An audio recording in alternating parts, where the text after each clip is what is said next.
Angels are messengers. What is his name? His name is Savior.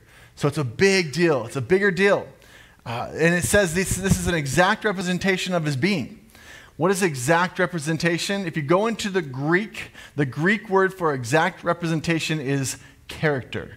We get our English word character from this Greek word character. You know, that one shouldn't have been that shocking to anyone, right? Yeah.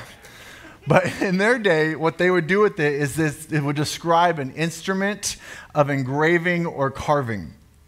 So they don't have printing presses, a little bit before that time. And the way that they would actually engrave something is they would have this stamp. They would employ an engraver who carved a royal portrait onto this stamp, and any abbreviations or words that they want on this stamp or die.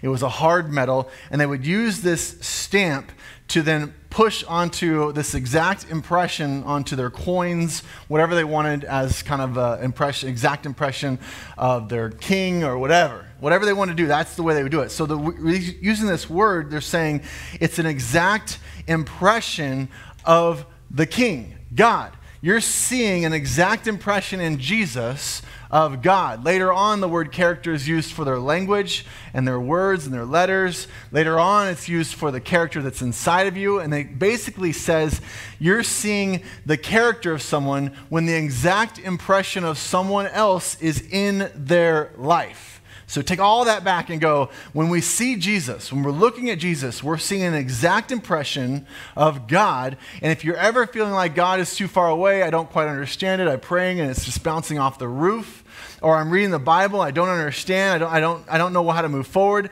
always turn to Jesus. Because the words are literally, he's an exact representation of God. Now, this is so important when you read the Old Testament, and the Jewish audience needed to hear this.